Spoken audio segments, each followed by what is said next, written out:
नमस्कार दोस्तों, आज हम मंगला गौरी के व्रत की कथा सुनाते हैं। एक समय की बात है, एक शहर में धर्मपाल नाम का एक व्यापारी रहता था।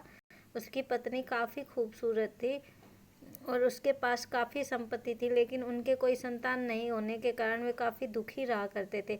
ईश्वर की कृपा से उनको एक पुत्र की प्राप्ति हुई, लेकिन वह अल्पायु था। उसे यह श्राप मिला था कि 14 वर्ष की उम्र में सांप के काटने से उसकी मौत हो जाएगी। संयोग से उसकी शादी 16 वर्ष से पहले ही एक युवती से हुई, जिसकी माता मंगला गौरी व्रत किया करती थी।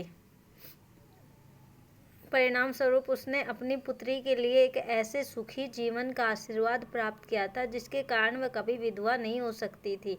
इस वजह से धर्मपाल के पुत्र ने 100 साल की लंबी आयु प्राप्त की।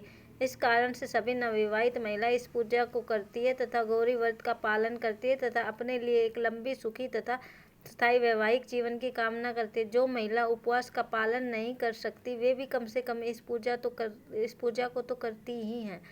इस कथा को सुनने के बाद विवाहित महिलाएं अपनी सास तथा ननद को 16 लड्डू देती है। इसके बाद वे यही प्रसाद ब्राह्मण को भी देती है। इस विधि को पूरा करने के बाद व्रती 16 बाती वाले दिए से देवी की आरती करती है। व्रत के दूसरे दिन बुधवार को देवी मंगला गौरी की प्रतिमा को नदी या पोखर में विसर्जित कर दिया जाता है।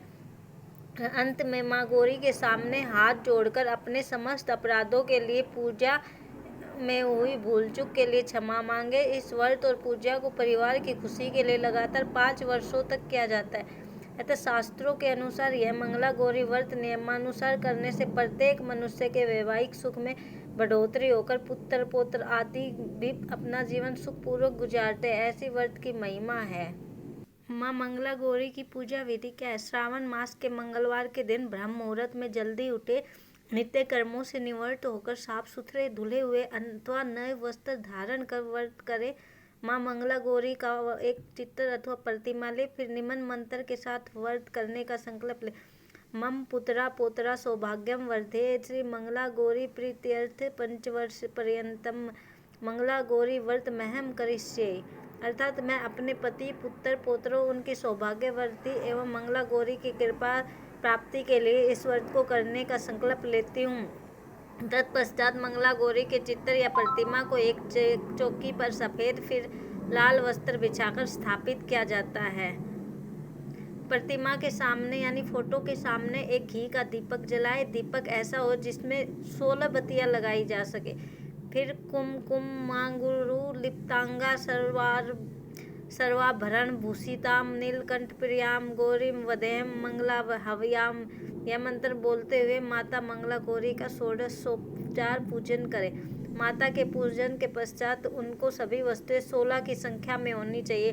16 मालाएं, 16 लौंग, 16 सुपारी, 16 इलायची, 16 पान, 16 लड्डू, 16 सुहाग की सामग्री, 16 चूड़ियाँ तथा मिठाई अर्पण करें। इसके अलावा 5 प्रकार के सूखे मेवे, 7 प्रकार के अनाज धान्य जैसे जिसमें गेहूं, उड़द, मूंग, चना, जौ, चावल और मसूर आदि चढ़ाए। पूजन के बाद मंगला गौरी की कथा सुनी जाती है। इस व्रत में एक ही समय अन्न ग्रहण करके पूरे दिन माँ पार्वती की आराधना की जाती है। शिव प्रिया पार्वती को प्रसन्न करने वाला यह सरल व्रत करने वालों के अखंड सुहाग तथा पुत्र प्राप्ति का सुख मिलता है।